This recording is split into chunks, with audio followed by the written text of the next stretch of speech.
ప్రజలు మొన్న ఒకానొక సందర్భంలో ఆవేశపడి క్షణికావేశంలో కొన్ని అక్కడ లారీలను దానం చేయడం జరిగింది.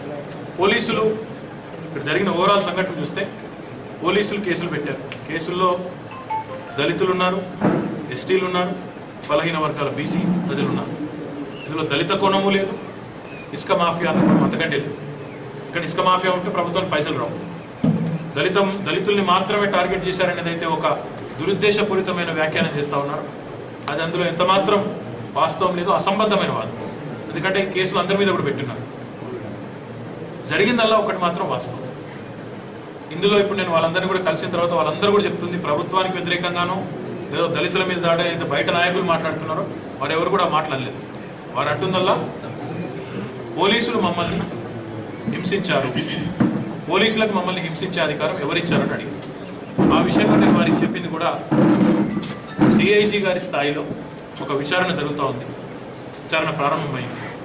బాధ్యులు ఎవరైనా తేలినా తప్పకుండా చర్యలు తీసుకుంటామని చెప్పి డిఐజీ విచారణ ఆధారంగా తీసుకుంటామని చెప్పి వారికి చెప్పినవాడు. ఆ మాటకు నేను కట్టుబడి ఉన్నాను. ఎందుకంటే ఇంతకుముందే నేను చెప్పినట్టు ఒక ఉద్యమ పార్టీగా ఈరోజు రాష్ట్ర ప్రజల ఆశీర్వాదంతో అధికార పార్టీగా అవతరించిన తర్వాత మాకు పొరపాటున కూడా ఇలాంటి సంఘటనలను సమర్థించుకోవాల్సిన అవసరం కానీ ఇట్లాంటి ఘటనల్ని ప్రోత్సహించవలసిన అవసరం కానీ మాకు లేదు. We believe in friendly policing. కానీ ఈ రకంగా ఎవరు చేసినా బాధితులు ఏదైతే ఆరోపిస్తూ ఉన్నారో దాని వారు చెప్పింది వారి గాయాలు కూడా చూపెట్టారు. అది వాస్తవం అని తెలితే ఆ విచారణ తప్పకుండా తగిన విధంగా చర్యలు తీసుకోవడం జరుగుతుందని చెప్పి నేను మీకు తెలియజేస్తాను.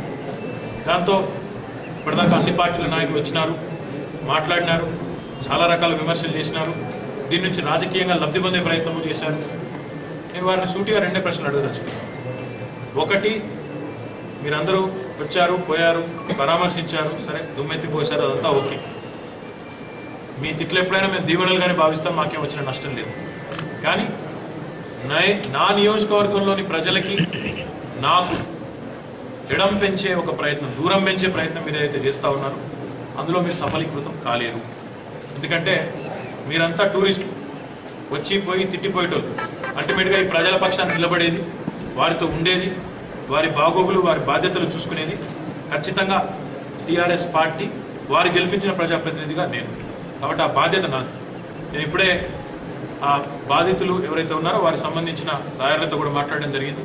తప్పకుండా అవసరమైతే మెరుగైన వైద్యం వారికి అందించాలనుకుంటే అందించేదానికి కూడా తప్పకుండా ప్రభుత్వం వైపు నుంచి మరి మాట్లాడి కోర్టుతో కూడా మాట్లాడి డెఫినెట్గా మరి హైదరాబాద్ కూడా తీసుకెళ్ళడానికి కూడా మాకు అభ్యంతరం లేదు. ఎందుకంటే అల్టిమేట్గా వారు బాగుపడాలి. రెండవది, డిఐజీ విచారణ జరుగుతూ ఉంది.